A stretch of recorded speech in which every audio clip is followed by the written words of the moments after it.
Lucas, capítulo 22, versículo 31. Un texto muy conocido, ¿eh?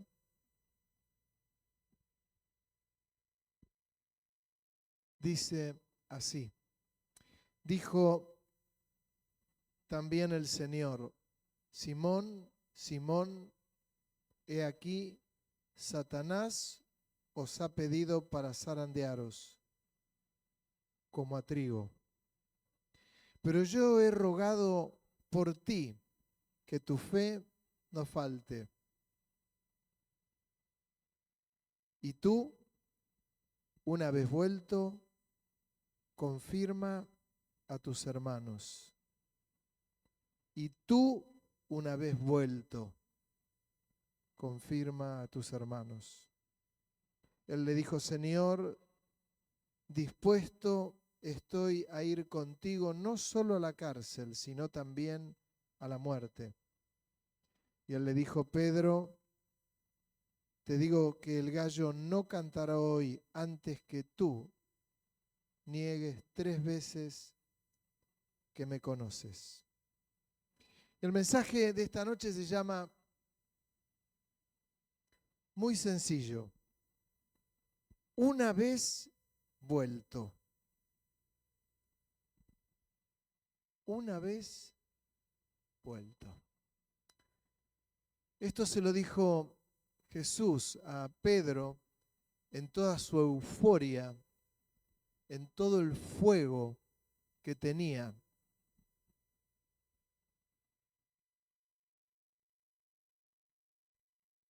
El Señor le había anticipado que iba a ser zarandeado como trigo, y él dijo: Señor, no voy a ser zarandeado nada, no, yo te voy a seguir, no me vas a poder seguir, le dijo Jesús, y me vas a negar 3 veces. Yo no te voy a negar jamás. Y quedó. Todos conocemos la historia, cómo siguió. Él le negó 3 veces, lloró desconsolado.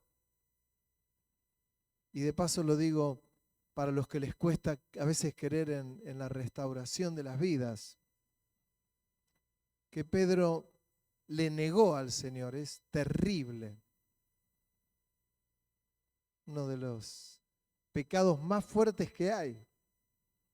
Porque el mismo Señor dijo: el que me niega a mí, yo lo voy a negar te voy a negar a vos, ¿eh? Lo dijo el Señor. No lo dijo Pedro, no, lo dijo el Señor. El que me niegue, yo le voy a negar.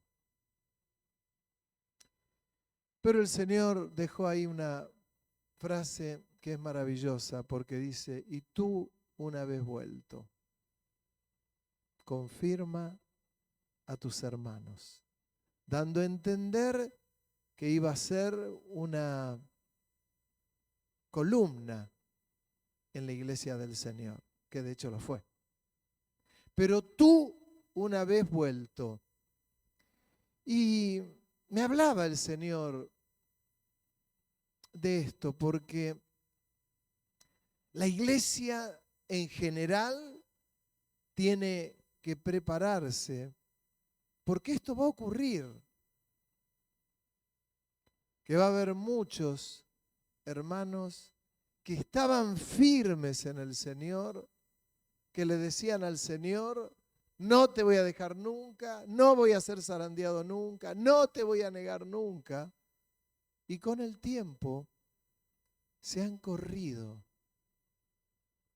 muchos que no han podido sostenerlo, que su fe ha decaído, que su semblante ha quedado apagado. Pero el Señor los va a traer. Y la palabra de hoy es: y tú, una vez vuelto. Y los vamos a ver entrando por las puertas de las iglesias. Hermanos que han estado muy firmes y que Dios los ha usado mucho, mucho. Y un día se apagaron. ¿Qué es mejor? Es mejor permanecer fieles al Señor. Es mejor no mirar atrás. Es mejor mirar siempre al Señor y que no desvanezca nuestra fe, que no se apague, que no tenga que pasar esto en nuestra vida.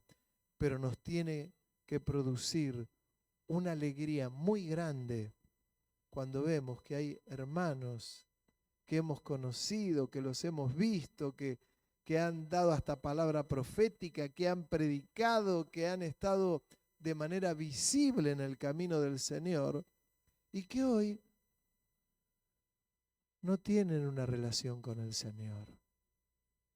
Porque a veces muchas veces uno escucha es, no, yo estoy bien con el Señor, no, yo oro, no, yo leo las Escrituras. Mentira.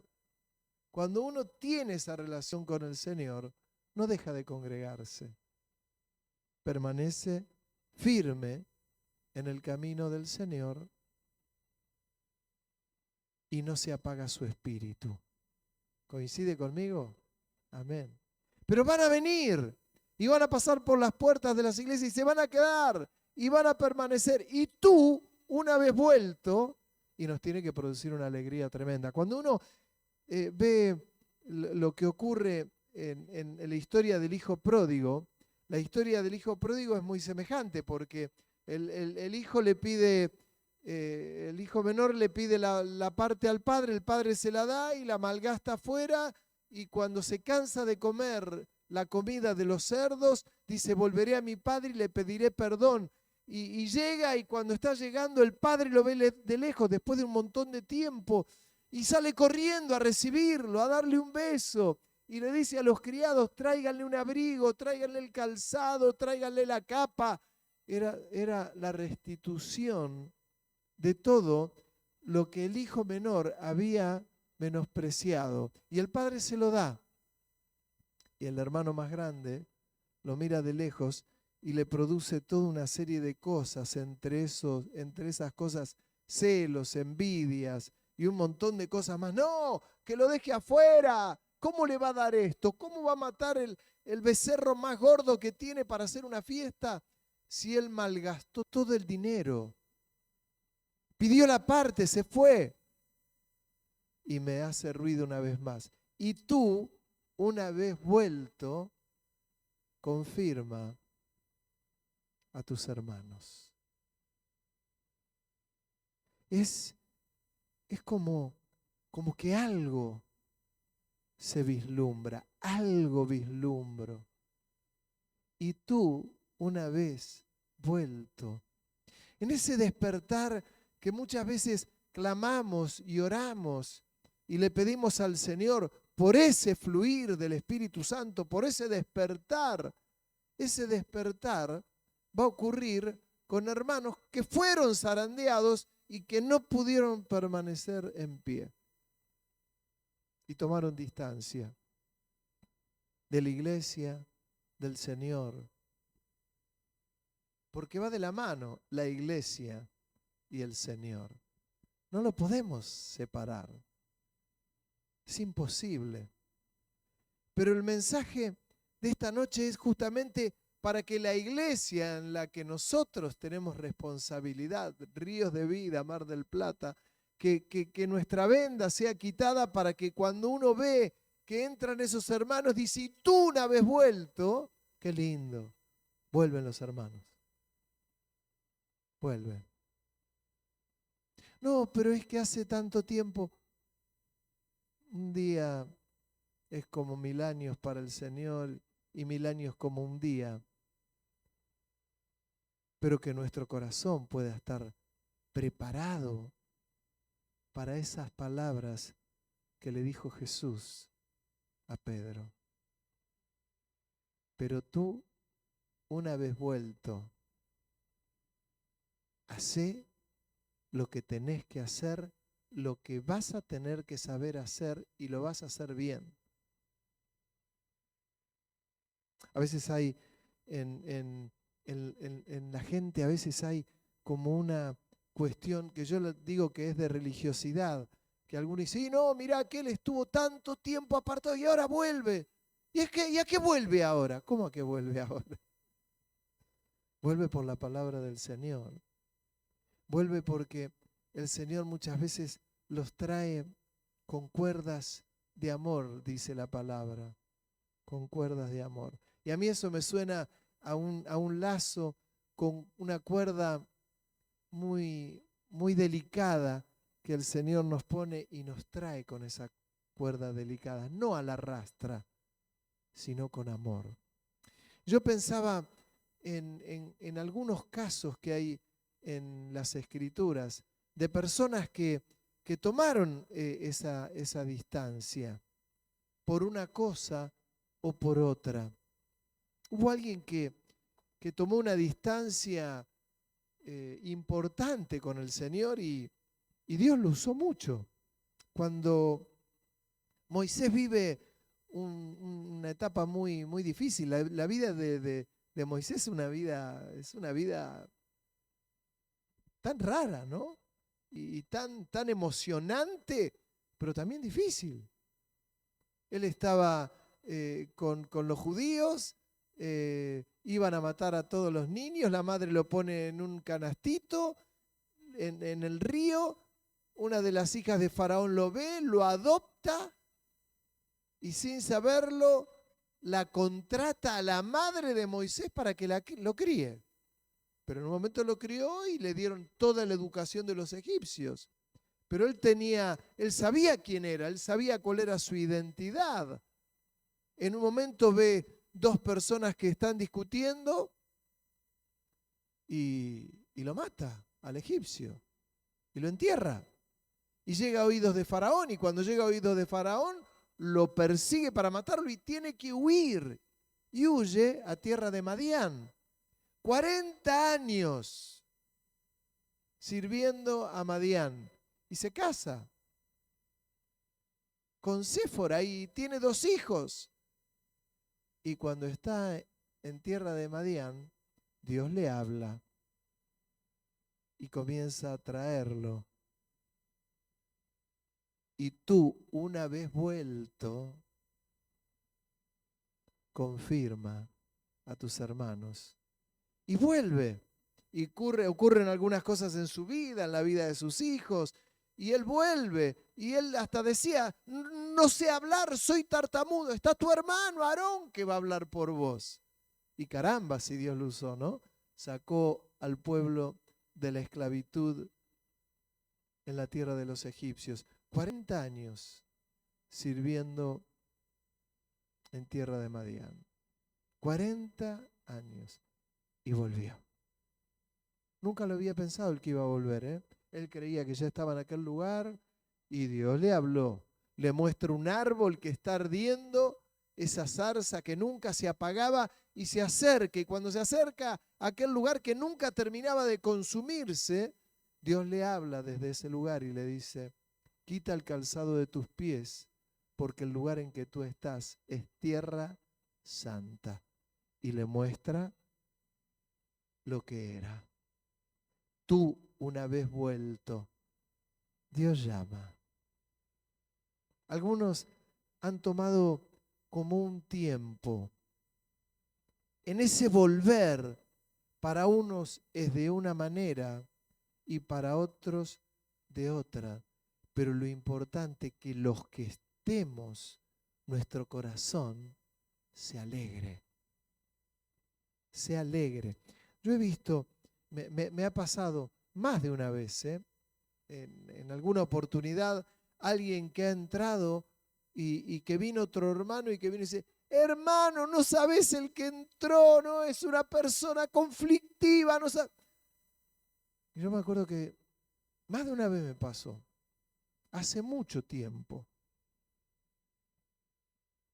Y yo le dije al hermano, nunca digas eso de un hermano, aun si lo fuera, porque uno no sabe el proceso que pudo haber vivido en su vida, lo que pudo haber experimentado y los cambios que él pudo haber tenido y el encuentro que pudo haber tenido con el Señor, que pudo haber tocado su vida y la puede haber transformado.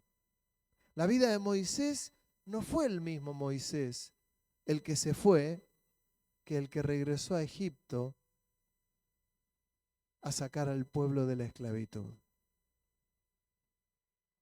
No lo sabemos, no lo sabemos. Y hay muchos ejemplos. Sansón fue otro ejemplo con otro final. Sansón era un hombre, fue uno de los jueces, y no solamente uno de los jueces, sino que en el libro de Hebreos está como uno de los héroes de la fe. Él vive una historia de amor con una muchacha, con Dalila, y el Espíritu de Dios estaba con él, era nazareno, tenía todo el pelo largo, tenía la fuerza, el vigor. Dios le daba la victoria con los filisteos. Sin embargo, él decide tomar distancia con el Señor. Aquella mujer le dice, ¿en qué radica tu fuerza?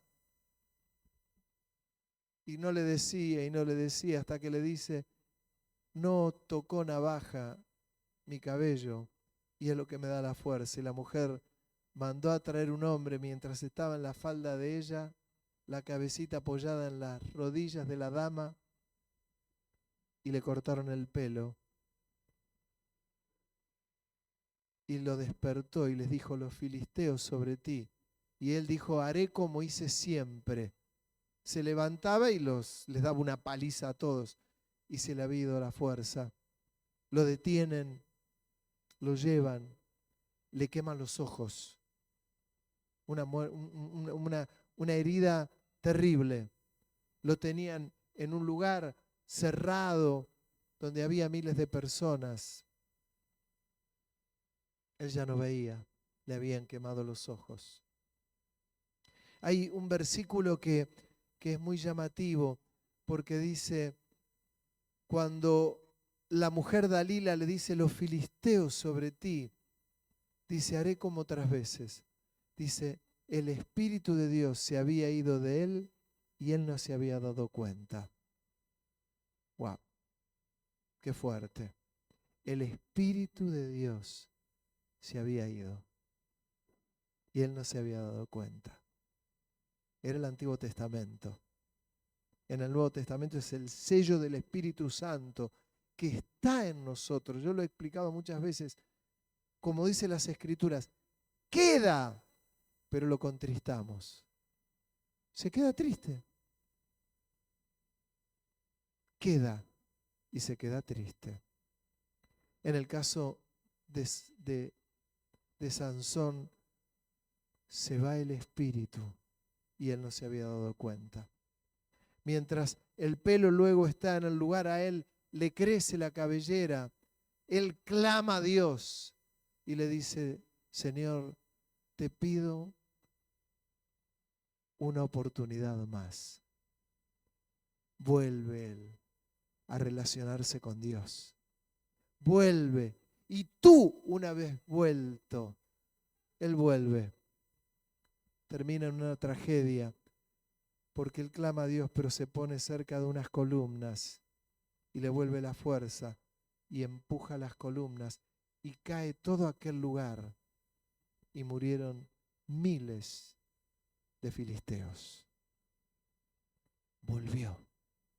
Terminó en una tragedia, pero volvió. Son ejemplos que hay de personas que se resisten ¿a qué? A la presencia del Espíritu Santo. Pero los estaba usando el Señor. ¿Pero qué les pasó? Fueron zarandeados y no estaban firmes. Fueron zarandeados y no estaban firmes. Los cuidados que tenemos que tener. Los cuidados que tenemos que tener. Tenemos otro ejemplo, el de Jonás. Jonás, Dios le habla y le dice, anda a Nínive. ¿A qué a Nínive? A predicarles, porque los voy a destruir si no hay un arrepentimiento en ellos. ¿Y qué hizo Jonás? Se tomó un barco para ir a Tarsis, a otro lugar. Se sube al barco, resistió al Señor. Y hay un gran temporal en el mar todos los que estaban en la barca dijeron, ¿qué es lo que está pasando? Echaron suerte y la suerte cayó ¿sobre quién? ¿Sobre quién creen que cayó? Sobre Jonás.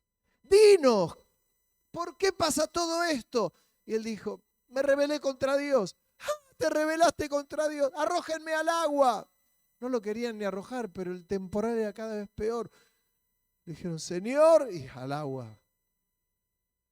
Lo traga aquel gran pez, se hizo una bonanza en el mar, entendieron los que estaban en el barco que la cosa venía por él, se rebeló un tiempito, pero Dios tenía un propósito con su vida.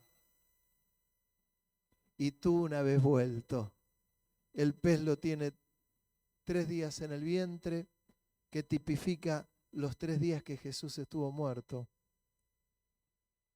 que resucita. Murió y resucitó. Sabe que esto es real, ¿no? Murió y resucitó. El pez lo despide. ¿Y dónde cree que lo despidió? En Nínive. Y comenzó a predicar el mensaje que tenía que dar.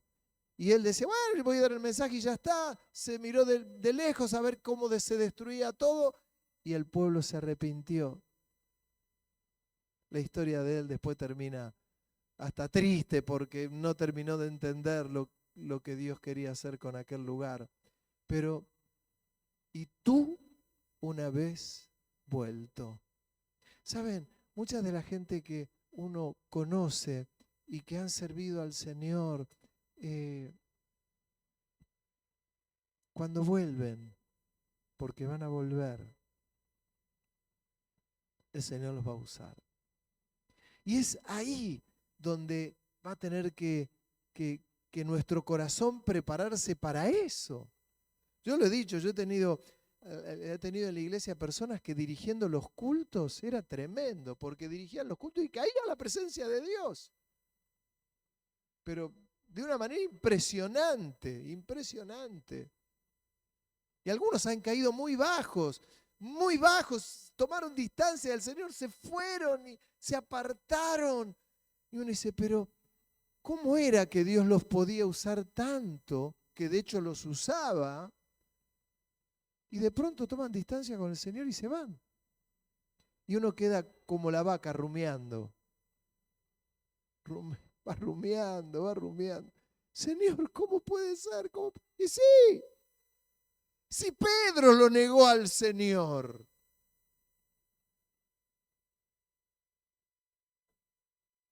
Y el Señor le dijo, pero tú una vez vuelto, confirma a tus hermanos. 40 días después de haberlo negado, él predica en Hechos de los Apóstoles, Pedro, y se convierte en 5.000 personas y después 3.000.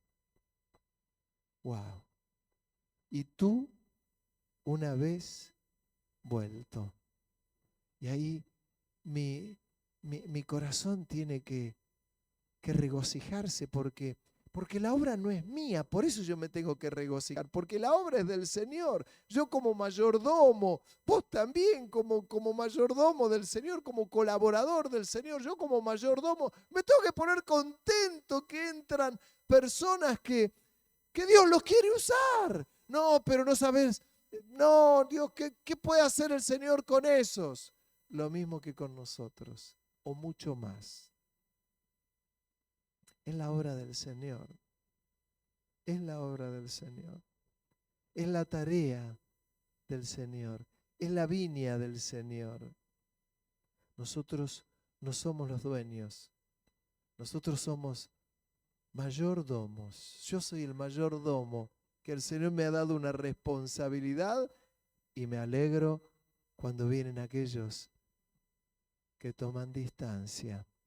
Y saben, me recuerda una palabra que escuché hace muchos años de un pastor muy querido, que él hablaba de aquel texto que yo prediqué el otro día cuando el Señor los esperaba en la playa después de resucitado a los discípulos y que los esperaba con un pez en las brasas y pan y los invitaba a comer. Y aquellos hombres no habían pescado nada. Y el Señor les dice, ¿tienen algo? No, no pescamos nada. Tiren la red a la derecha. Y pescaron 153 peces grandes.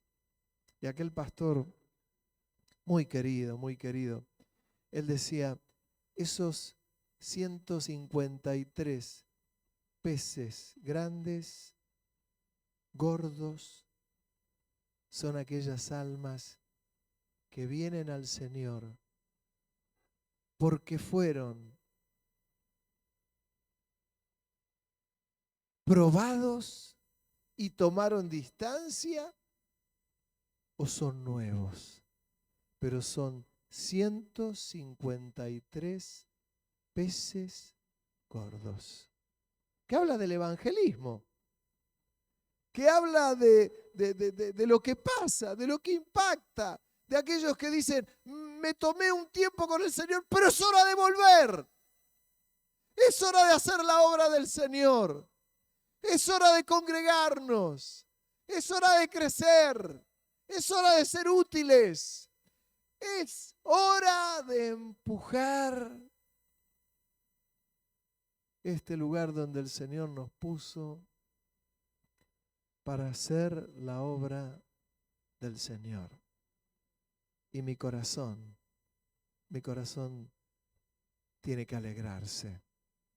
Mi corazón tiene que estallar de alegría y se tiene que abrir para que el que venga no solamente sea bien recibido, sino que pueda percibir el amor del Señor a través de nuestras vidas. Amén. Hay una canción que decía, en un rincón de mi ser, hoy la cantamos, Señor, tú estabas ayer, mas hoy estás en el centro de mi corazón.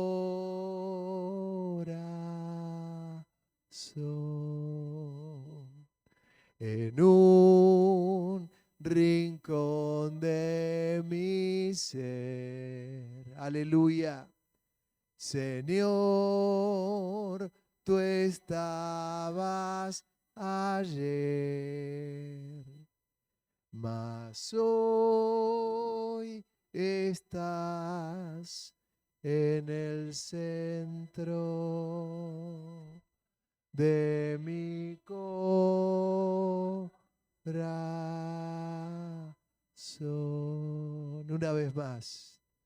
En un rincón de mi ser. Señor, tú estabas ayer, mas hoy estás en el centro de mi corazón,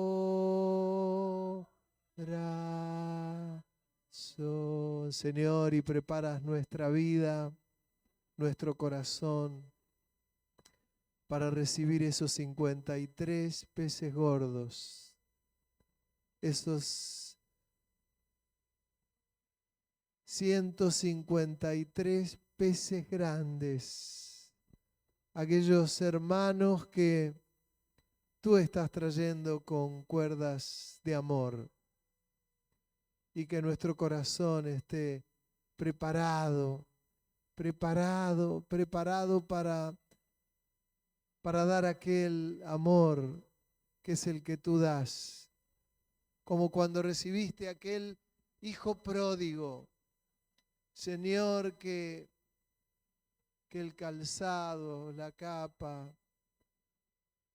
el anillo, todo lo que tenía relación con lo que tenía antes, con la autoridad, tú le das y devuelves todo esto, Señor, porque eres tú el dueño de la viña, eres tú nuestro Dios, amoroso, amoroso. Experimentamos nosotros en nuestra propia vida tu amor. ¿Cómo no nos vamos a gozar Señor, por lo que tú haces con aquellos que vuelven a ti. Te bendecimos, te glorificamos, te glorificamos. Tantos hermanos que tengo en mi corazón y que tú lo sabes, atráelos a ti, Señor. Atráelos, atráelos. Sedúcelos, tráelos con cuerdas de amor. Y úsalos más que a nosotros, más que a nosotros.